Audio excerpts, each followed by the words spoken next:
don't know if this is a great choice of car for the journey ahead. It's snowing. I think the first thing I need to do is get the snow off the car.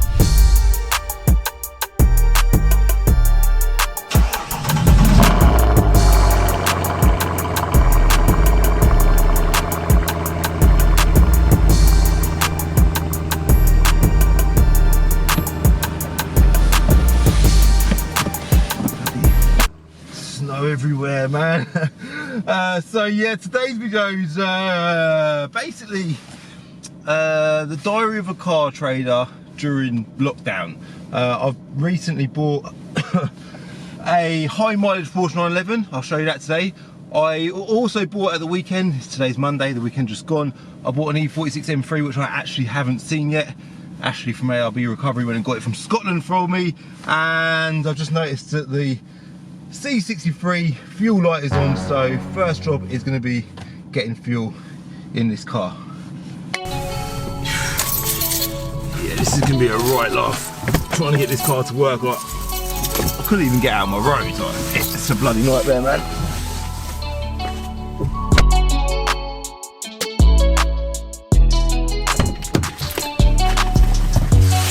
There's bloody snow everywhere in the car. One thing worth talking about is fuel economy on this car. So I actually filled the tank on it the last time I filled it up, which I never do. I just stuck 25 quid in it just there, which is what I always do because I never know when a car's going to be sold, so it's pointless filling them up all the time. But I did fill this up the last time I've done a fuel stop, and I reset the trip meter, and it done 160 miles on a full tank. Yeah, it's not very good, but you know what, none of them are very good. All these cars, I say this a lot on my Instagram, none of these cars are bloody good on fuel. It's probably got quite a small tank, but 25 quid is almost just giving me half, so it's probably about 60 quid to fill the tank. Let me know your thoughts on that. It's just as bad as everything else, I think. But heated seat on, manual mode on, traction control off, and let's now attempt the journey to work.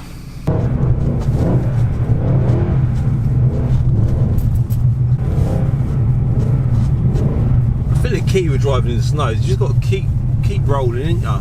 And not be too harsh on the brakes. That's pretty much it. And generally should be alright. Be interesting to see if I have a successful journey to work. Certain points to this journey I don't think I'm too confident about, but right now the roads don't look too bad at all, so it might be alright. I have had new tyres put on this car. Pirelli P0s I put on it. It did have Continentals on it, but the rears were like really chunky, it just looked a bit wrong. And I have also had the wheels refurbed just back to the sort of factory standard as well. So they look nice. So hopefully I don't come off the road on my journey to work today, because don't want to damage the wheels, preferably. So right now I'm just slipping and sliding down this hill. Cool though, man. It's nice to have a bit of snow in it. So I'm just sort of vlogging a day of my life today, because I'll be honest, like, this is my first video that I've filmed since I recovered from I might have bleeped out the name of the virus there, the bug, you know, because the video probably, I don't know how strict YouTube are on talking about the bug. But yeah, it's my first day filming. I haven't got much filmed. I thought, you know what, I'm just going to film a little vlog of my day. I know I've got a couple of interesting cars, new arrivals at Binker, and I was obviously attempting a journey to work in a C63 AMG, so I thought it'd be quite interesting. You know what, it's actually ain't been as bad as I thought. I thought this section of the video was going to be all dramatic and might have involved a C63 in the ditch, but that didn't happen, did it, unfortunately. I think this probably I would say this is probably going to be the worst section of the journey, but I don't think it's going to be bad at all. This is just a typical Brit being dramatic about the snow. It ain't bad, look, nah, it's fine. I'm deliberately over-throttling it because I want to hear the sound of that bloody engine, but yeah, it's all melted, man. It's absolutely fine, but I do think that on my journey home I'll probably select a different car, probably go for something with four-wheel drive, maybe the RS7. Let's just go and check out this E46 M3, yeah? That's it, we made it to work in one piece in the AMG. We've actually got loads of four-wheel drives in it at the minute. We've got an X5 there, it's quite a nice thing. Just had this Navara turn up.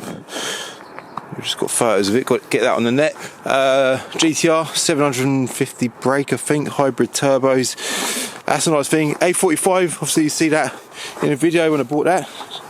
But this lens is so zoomed, man. I finally got my old lens back because I broke it, and this, yeah, it's amazing, this lens. Seat Alteca's full drive, I think. It's got to be in it. Astra VXR, I think that is now sold. RS7, yeah, plenty of full drive options. Do you know what? That's the M3 that we just took in with the C63. Let me know if you think I should do a comparison video between E90 M3, because obviously that's V8 saloon, naturally aspirated, against the C63 AMG. I think that'd be a good video. Let's go and find this E46 M3 now.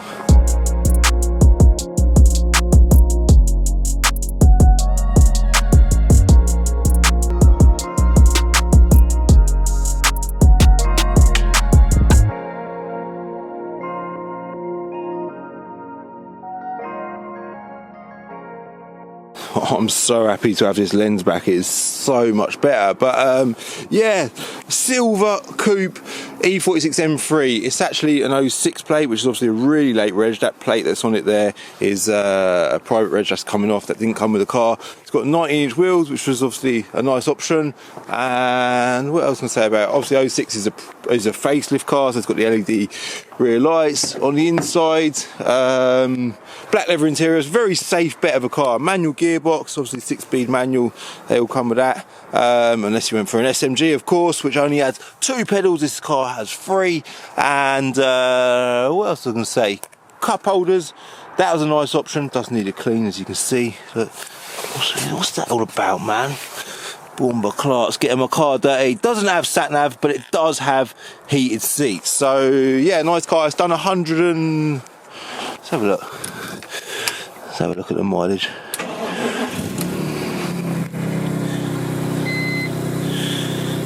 Minus 0.5 speeds, 108,000 miles. So yeah, man, nice car. I might actually leave that running, let it get warm. Love that sound. Let's go and look at this Porsche. There it is.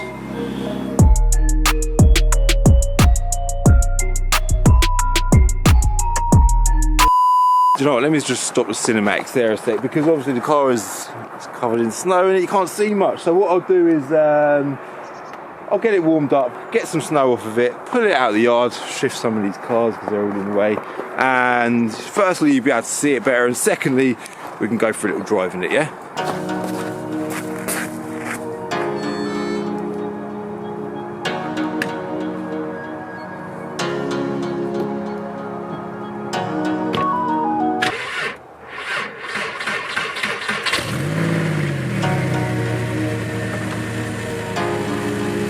That almost didn't start, did it?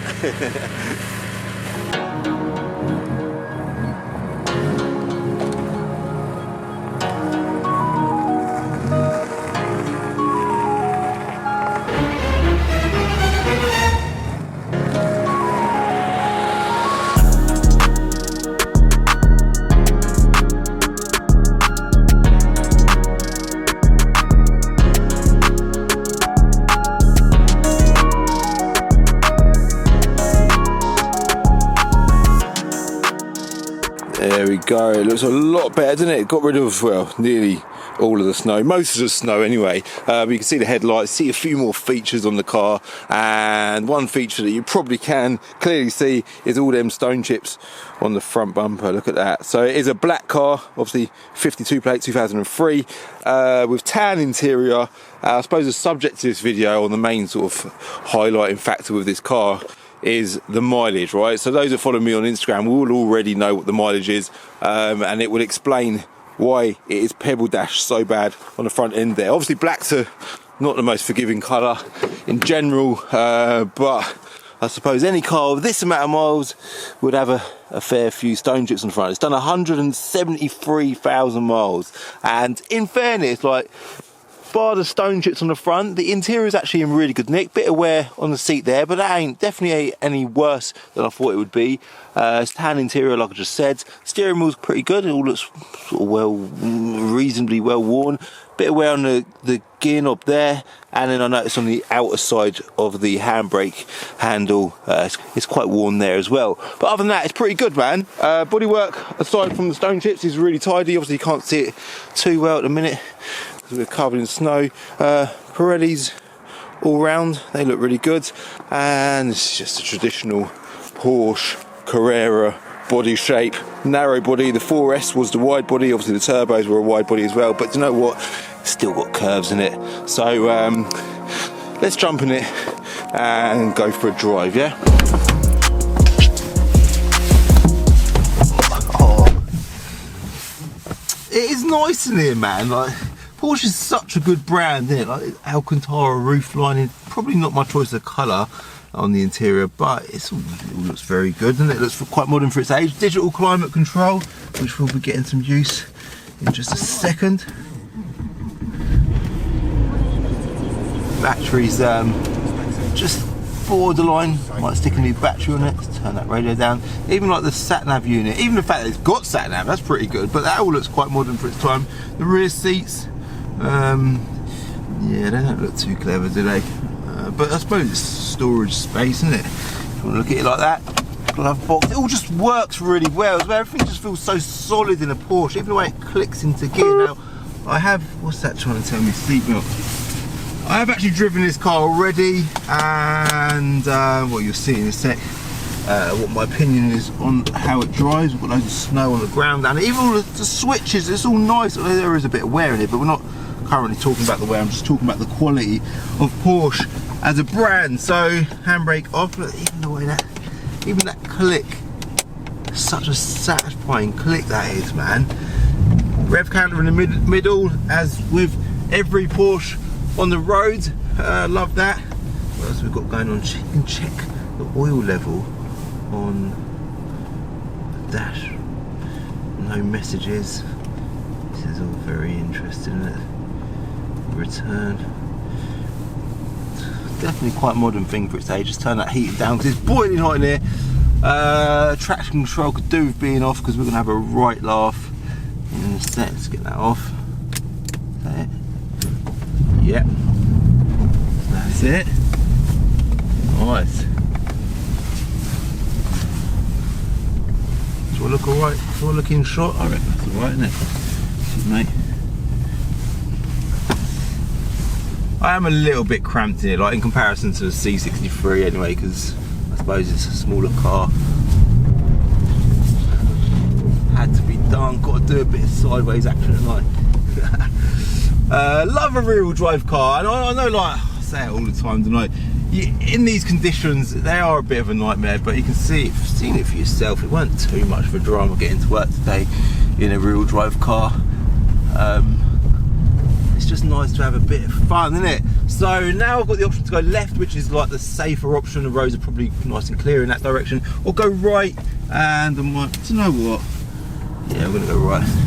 Might not be quite as clear in this direction, but since I've been out, it's now 1 o'clock, so since this morning the roads have cleared up a hell of a lot. So Porsche 911, that's probably what you want to talk about or hear about.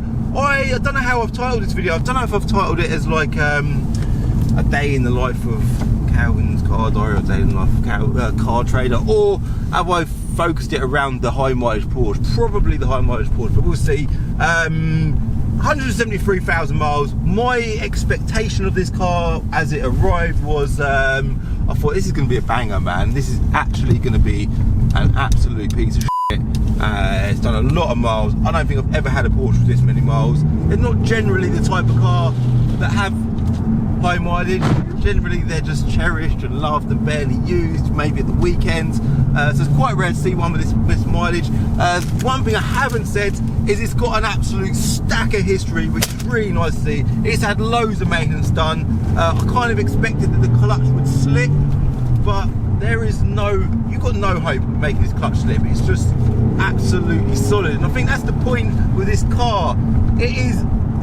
It drives unbelievably well, maybe because throughout its life it's just all been well maintained, kept on top of, so therefore it's a good car. Or maybe it's just because Porsche build bloody good cars. It's got Bose sounds as well, by the way. Bose sounds, man. Yeah, they're not my tunes, that's Heart FM. So what else? Digital speedo it's got, which is nice. 315 brake horsepower, weighs about just over 1,300 kilos. They also do a Tiptronic gearbox as well. I would say on the open market, the manual is the preferred option. Currently 996s, that's what this is for those that didn't know. They start at about, I would say about 11-12 grand online, but for that you'll get a really early car, and this one obviously is priced at about that point because it's a later car with higher mileage. Hard to say exactly what it's worth, but we've had a few 996s in the past and they tend to sell really well. So I can't imagine, even though the mileage is exceptionally high on this car, I can't imagine it's going to be too much of a drama to sell. Now the question that I've kind of got in my mind is what is the type of person that would buy it? Because you're not going to buy it as an enthusiast because of the mileage. Maybe you would and try and get it up tip-top condition. Maybe you would, or would you buy it and use it on a track? But it seems like it's too good for that, doesn't it? I don't know. One thing I want to say is, see, I'm like putting my foot down a bit there. Matey boy on the road there was walking on the road. He's got a little bit scared, I think. Porsches seem to grip so bloody well. Now, I suppose it could just be down to the size of the rear wheels. It's got, I think, 285s on the rear. Or is it just that Porsche have mastered putting power down to the ground? I don't know, but I do often think that. I think, well, surely this car should be stepping out now, and it just doesn't. So, and it's got plenty of power. You know what, let's stay there, mate. Let's quickly touch on the car trade subject, because I reckon will this be a car trade video? I don't know. Let's slow down first. Bridge. But obviously at the minute it's a challenging time. I say it all the time. Let's just switch them off. Not just for me, but for most people in the world. Annoyingly, I wish it was just me, but it's not. And it is because of lockdown and everyone's business is being closed and stuff. So the car trade right now is dead. I'll be honest with you, there ain't much going on at all. We are still buying cars because it will come back. It'll all be back to normal at some point soon. How well that is gripping, man. Yeah, it'll all be back to normal soon. So we are buying, but obviously there's only so much space you can have because cars are big things, and they take up a lot of room. So at some point soon, it'll all get back to normal and we can crack on with our lives. First things first, we want to get the weather back to normal, and then secondly, it'd be nice if we could all just open up businesses, get back to normal, and stop getting bloody ill from this horrible virus. So yeah, that's pretty much it for this video. I wanted to show you the Porsche, quickly show you the M3, and film a video because I ain't got much filmed in a minute. So if you want to see more sort of vlog style, day in the life of style videos, do let me know in the comments below. If you do want to sell your car, just visit my website, thecarbuyingshop.com. We've recently just recently just launched our new website, so go and have a little nose at that, get a valuation, and we've got buyers all over the place. So we are still buying, like I say, fingers crossed, things will get back to normal soon, and we can start selling some bloody cars. So yeah, thanks for watching. I hope you like this video. If you did like this video, do me a favour, hit like. If you're new to my channel, hit subscribe, and if you're on Instagram, give me a follow on Instagram at Calvin's Car Diary, alright? See you later.